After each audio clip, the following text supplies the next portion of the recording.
Hey everyone, my name is David Rao, and I'm the music teacher who blogs at makemomentsmatter.org. You can also find my ideas on Facebook, on Instagram, on Patreon, on Pinterest, a variety of places when you search for my name, David Rao, or Make Moments Matter. So tonight I'm sharing my last Musical Mondays of the semester, of the school year, and I'm taking time to answer some questions that y'all have sent in. So we'll get to that in just a second. If you hear any resources or anything that you're really excited about or interested in, want to learn more that I've talked about in this video, I probably posted about them on my links page, which is makemomentsmatter.org under the video tab, or wherever you're watching or listening to this, you can probably find the links page just in the bottom of the caption wherever you're watching or listening. Update. My level 1 course in Orlando is full, and but there are spots at level 2, so come to Orlando. That's coming up in just a couple weeks. And it looks like level 2 in St. Louis is full, but you could join the waitlist if you're around. Oh, and there's room in level 1 there. So and also there are levels courses all around the country. So go and find a course near you, a place where you can learn and grow this summer. I think it's so worth it. That's why I spend several weeks of my summer teaching other people in the ORF levels, because I think it's so absolutely worth it. So find your local levels course. It is absolutely worth your time.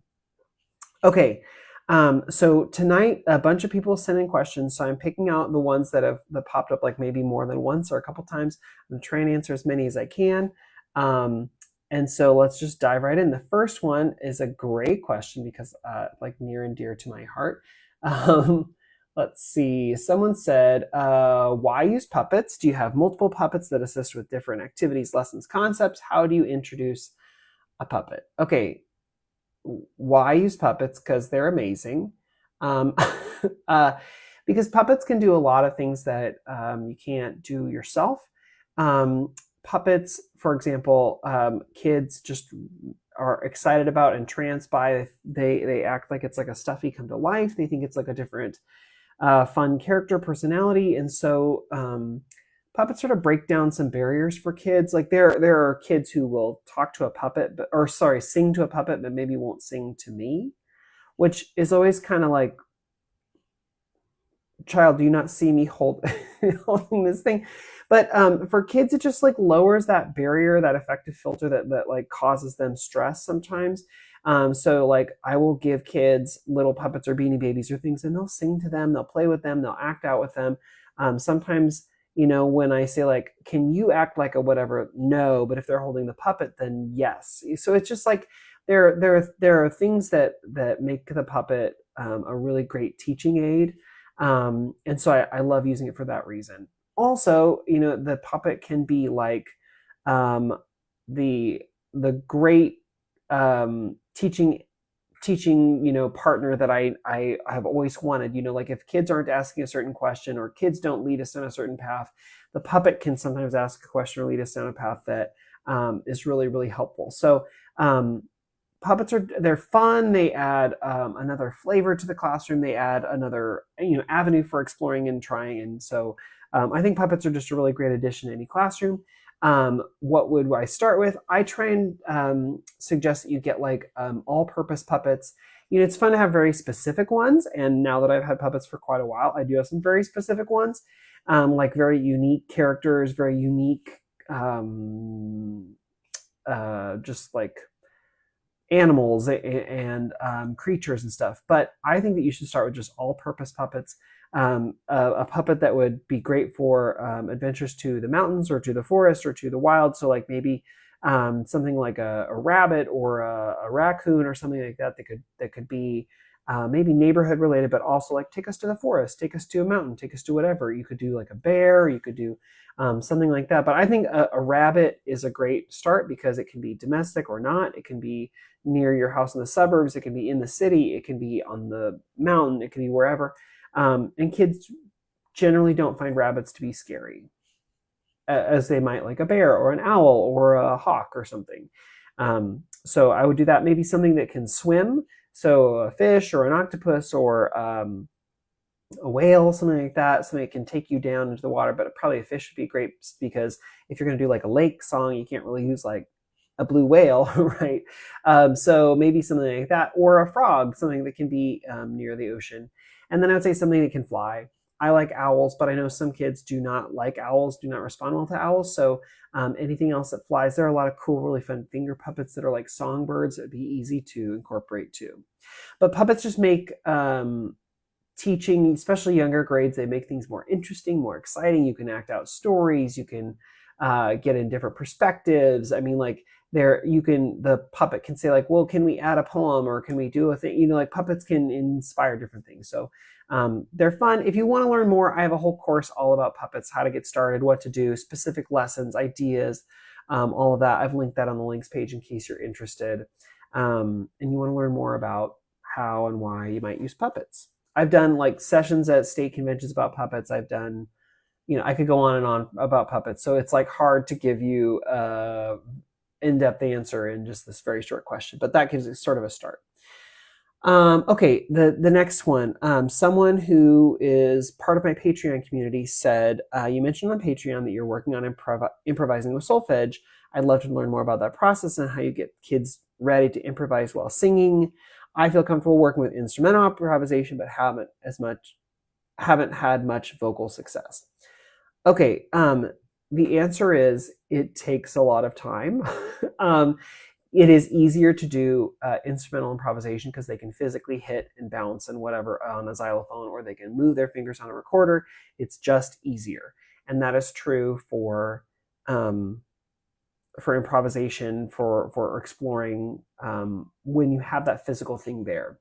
So when you're doing something with solfege, in my experience, it just takes a lot of experience with the solfege first. So if you want them to improvise vocally and you don't care about the pitches, you could do a neutral syllable like lu or do or ba ba ba ba, like ba ba ba ba ba ba ba ba ba. They could improvise whatever. If you want them to be specific about pitches, like if you want them to stay pentatonic, right, then solfege is really, really helpful because it gives anchor points. And that's one of the things that is great about solfege, whereas like an instrumentalist can physically put their fingers down or move mallets or whatever.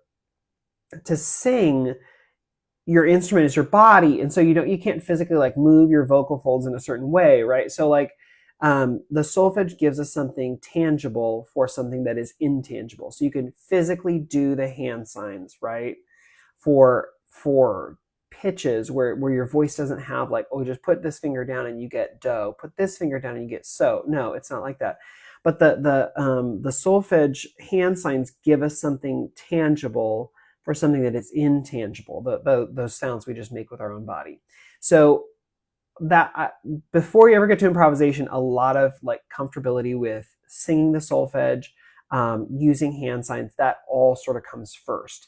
And so for example, my second graders, like all year long, we've been singing certain things. We even introduced them a couple years previous, like we introduced the solfege early, but we've been practicing a lot and doing it a lot through the year. We've been reading solfege using syllables and signs. We've been echoing a lot of imitation, a lot of echo back, a lot of explore with, learn a song through solfege first. I mean, like all of the stuff with solfege is just super present in the lesson, but never really improvisation up to this point.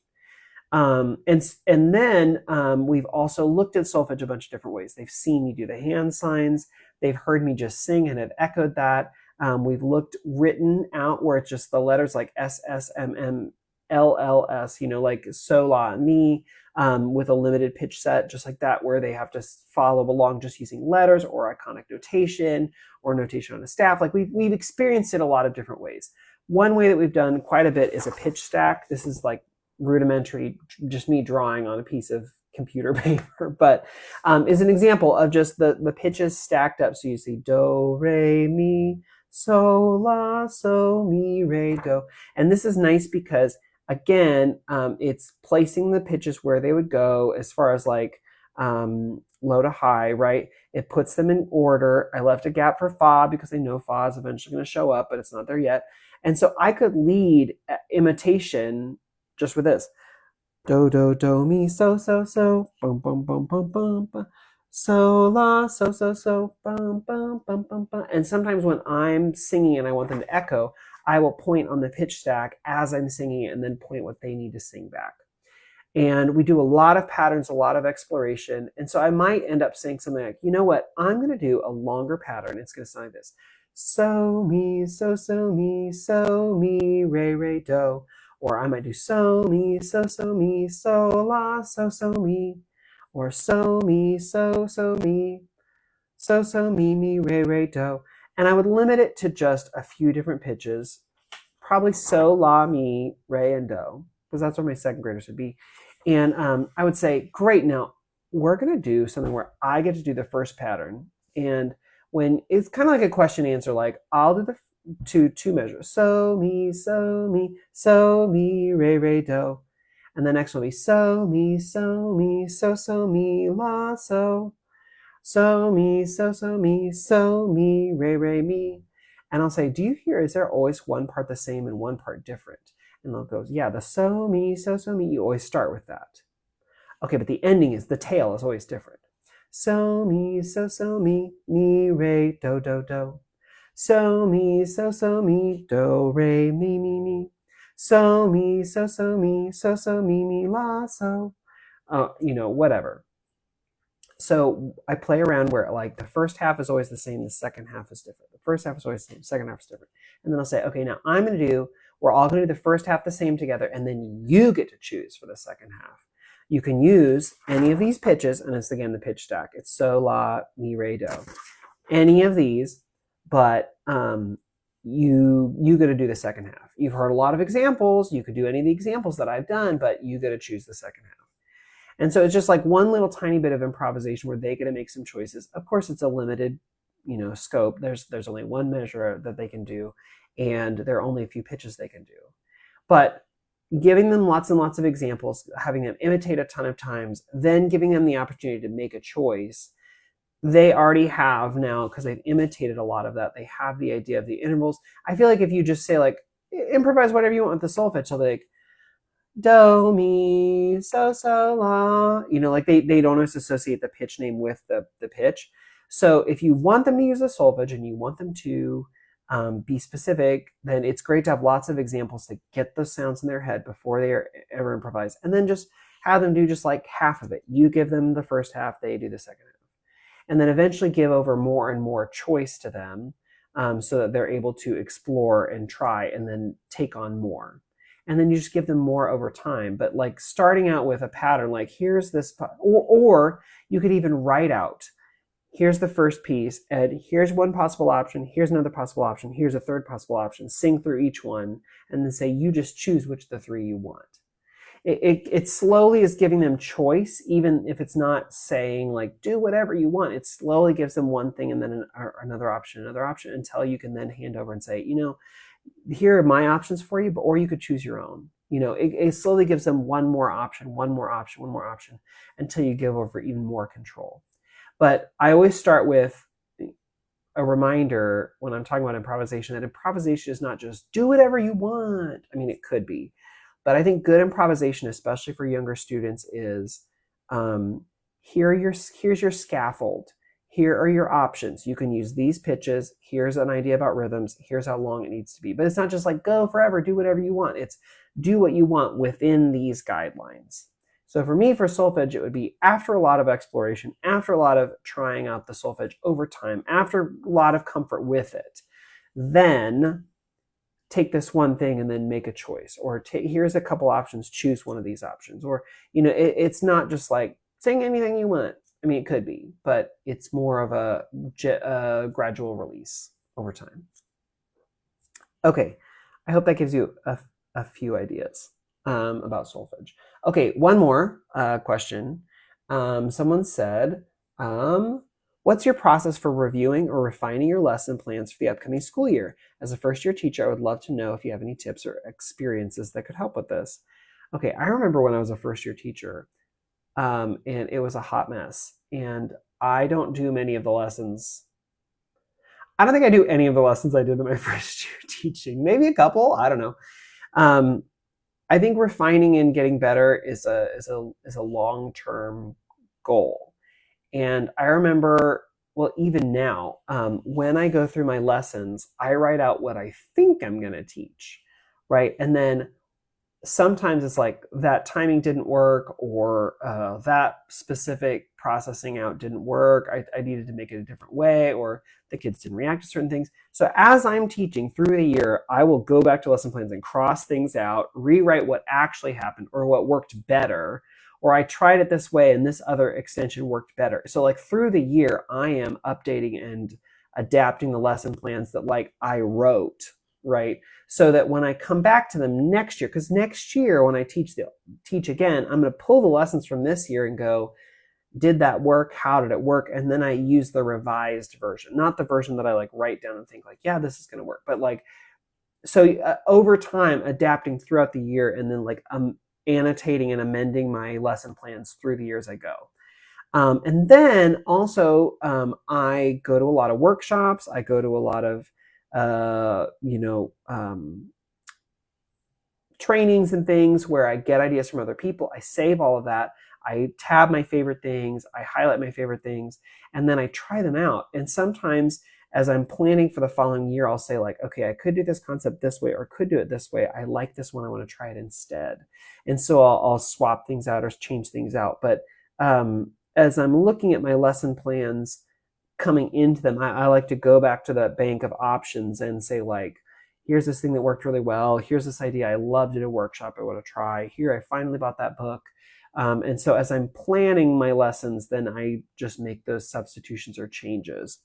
But you said your process for reviewing over time. Well, my first year, it was like, just get me to the end of the year. Holy smokes, I really want to just like survive this, right? So my goal is just like fill up as much as I could and make it work.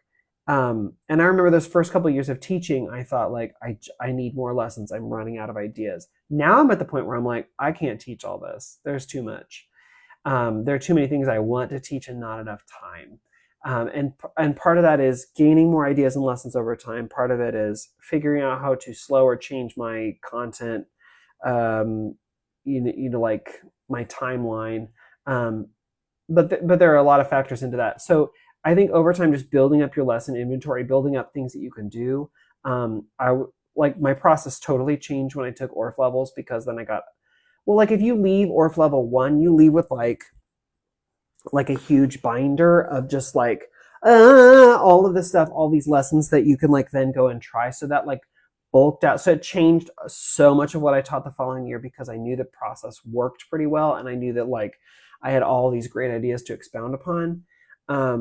So like taking something like that, like a summer ORF level, drastically changed what I taught. So then as I went back, I had to rethink what were the lessons I was doing that like seemed to work well, or like, how do I change those out? How do I, pull things out? So the review, it just, I would say that there's not like a nice, clean, easy review. It was just like, as I was lesson planning through the year, I had to make changes and substitutions and adjustments. And the more years that I teach, the more content I have to swap things out or change things out. One thing you might think about is if your district has a curriculum or a pacing guide or something, I do revise and change my curriculum, my lesson plans based on that. Like, when does it need to fall in the year, or what's the progression we're following? That definitely affects how I teach what I teach. But otherwise, I would say it's just like a gradual over time. You go like, that didn't work so well, or this might have worked, but I really hate that lesson. You shouldn't teach any things that you hate. Oh my gosh, because then you're not going to want to teach them. It's going to affect how you teach them. So finding new ways to do things, adapting how you do it. Maybe you follow this dude who puts out a podcast every week, and you're like, that lesson's cool, and you want to like add that in. So it's like cataloging, remembering. Like a lot of times on my lesson plans, I'll put sticky notes that are like, here's this idea, try this next year instead. But I would say, since you say you're a first year teacher, just make it to the end of your year. Enjoy your summer. And then as you start lesson planning for the next year, keep that in mind as you're going to like revise, add, change notes. It's kind of a little late now to like go back to all your lessons for the whole year and be like, oh yeah, I remember exactly how that went. I don't have a memory like that. But in the next year, I'd say add those notes, leave those highlights, leave those changes and ideas as you're teaching them.